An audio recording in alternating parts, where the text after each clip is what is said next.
This is one of the 52 illegal pot dispensaries operating in this city right now. It's in the town of the old village of Weston is what it's known, Weston Road near Lawrence, between Lawrence and Jane. And the people in this neighborhood have had enough of this thing. It's been raided 4 times. The most recent one a month ago. They even took the sign, but now that sign is back. The last time they confiscated everything, took it all as evidence. Apparently they were making over $7,000 a day. Wow. The traffic in the neighborhood was phenomenal. What did you think when I mean, you saw them taking the signs away. Did you think finally it's going to shut down permanently? Oh, the whole neighborhood said, finally, raised a cheer and everything. The excitement didn't last long for Trevor Coomer and his neighbors.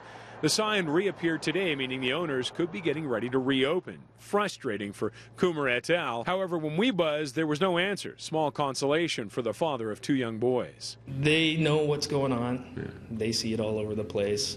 They have to walk through people, at the end of the street coming home from school, smoking it. They're not into it, and hope they won't be, but they still have to deal with it. They still have to deal with it, just like the rest of us. Coomer says the customers are swarming through their neighborhood, urinating in public, climbing through backyards, doing drugs in a nearby park, and leaving drug bags and other paraphernalia scattered across the neighborhood. What do you think can be done, or what should be done?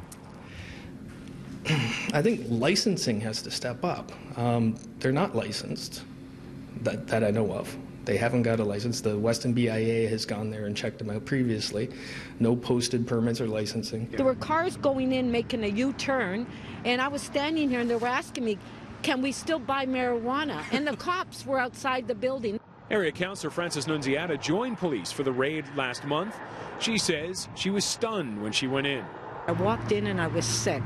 I was so nauseous because I've never smoked marijuana, but just the smell made me nauseous. I said, oh my God, this is making me sick. I couldn't stand being in there. The landlord, they don't want any problems. So Nunziata says she's as frustrated as the neighbors. Raids like this are costly and time-consuming for police, and often they resolve nothing because these places make so much money. The raids are simply the cost of doing business. She says the city has charged the owners both through bylaws and criminally, but the punishments and fines are minimal and the profits large. She says the courts need to do more to try and derail these people. They keep getting arrested, and the judge grants them bail, and they're out on bail, and so it's just a revolving door. Nunziata says with legalization coming and the province opening up shops, she isn't sure how they will close these shops down without help from Queen's Park and Ottawa.